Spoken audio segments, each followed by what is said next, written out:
Hello again, this is Ben Hitchcock Cross talking to you today with another one of our essays on the theme of Bob Peterson is a failure because. This time, Bob Peterson is a failure because we understand that Dr. Holliday is going around introducing himself as regional superintendent. So the board apparently promoted Dr. Holliday. We'll see where they actually did that in public or if they did that behind closed doors or some other secret sneaky fink method. We don't know. We'll find out. So here, though, what I'm sharing with you now is this is a couple of days before the Garcia Hoven hearing. We subpoenaed Dr. Holliday. So Dr. Keither is the process server. She goes there to subpoena him. She's not a party. She can do that. She goes into his room, and what does he do? Smash the daylights out of her, assault her, beats a woman essentially by closing the door on her, actively pinning her between the door and the door jamb for several seconds, causing her pain and otherwise assaulting her against contrary to her wishes. So I guess one MPS employee assaults another is not such a big deal. It's not a rare occurrence by any stretch of the imagination. I'm sure we're going to have others to discuss on this channel in the near future. Looking at you again, Bob Peterson. So, but here is one of these situations where we just had this bullying issue, and of course they tried to sneak, meaning they did a proposal to address student-on-student bullying only, and they completely ignored adult bullying or bullying by MPS employees. So, in fact, they explicitly excluded that. So we brought that up at the board meeting. They supposedly addressed that, and then the board just blindly voted on it. We have no idea what they were voting on.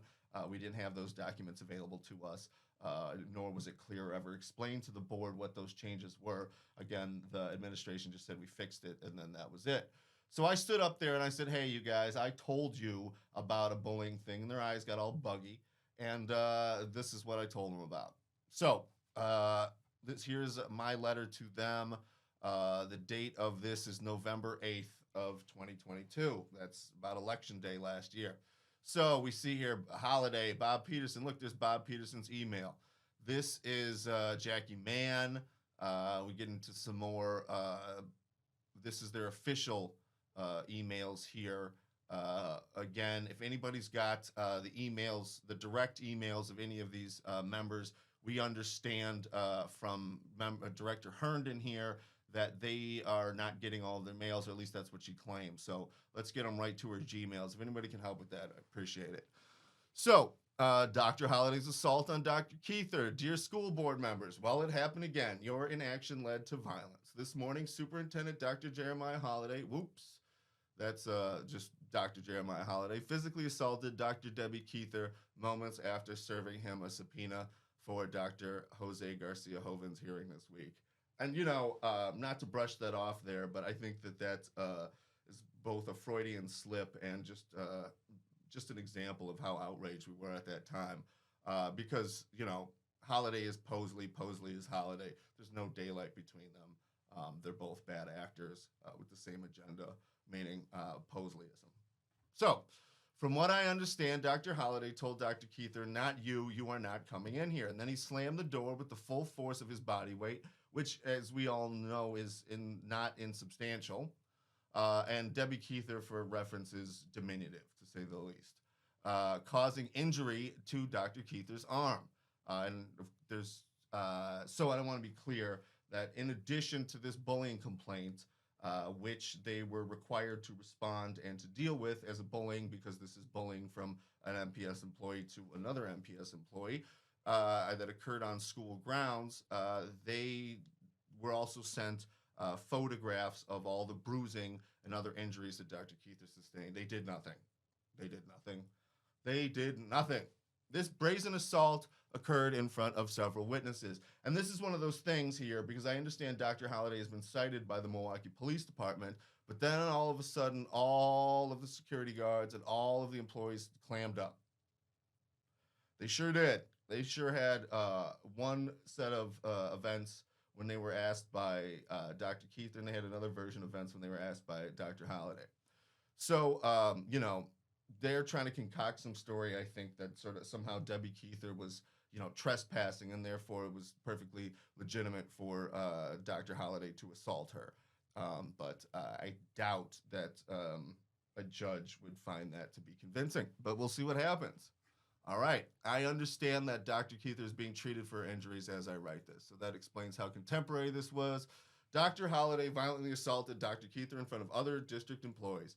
Due to Dr. Holliday's violent behavior and his obvious disrespect for the legal process, we are forced to request security measures related to Dr. Holliday at the hearing. So we had tried to get Dr. Holliday at the Dr. Jose Garcia Joven's ERD hearing.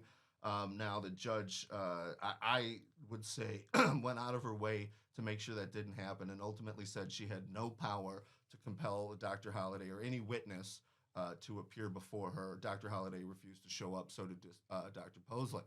This is an embarrassing, untenable position for Dr. Holliday, and yet another shameful blight on the record of Milwaukee Public Schools leadership. Dr. Holliday must resign immediately. Well, Bob Peterson is a failure because Bob Peterson promoted Dr. Holliday after this. Dr. Holliday must resign immediately. Well, that didn't happen. He's up there having a great old time at the taxpayers' expense.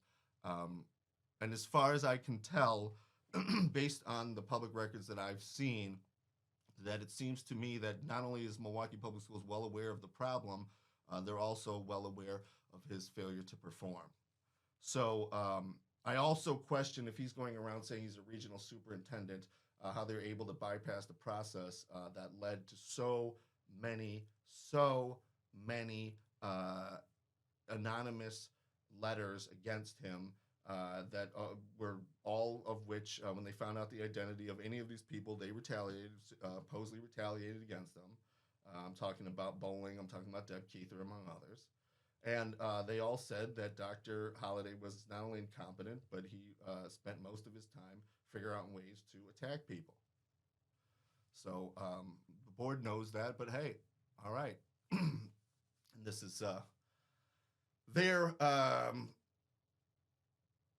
final, because we might be headed towards litigation, I must advise you that's legal counsel. All documents, whether written, electronic, audiovisual, must be retained in their original state and not disposed of, altered, or discarded in any way in accordance with the statutes.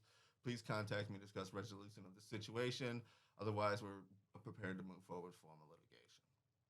So here is their bullying complaint that they had that we sent to them. And again, they did nothing. They didn't acknowledge it. They sat there. I'd say the best that we could say that they did was stare at me bug-eyed when it was clear that because of their inaction, they had failed to prevent first Dr. Holliday's assault in the first place, because he shouldn't be an MPS employee, and now they're obviously condoning this assault if they're promoting him. So Bob Peterson is a failure because he's promoted Dr. Holliday. Thank you. Thanks for nothing, Bob Peterson. Stick with us. We'll keep you informed. Have a great day.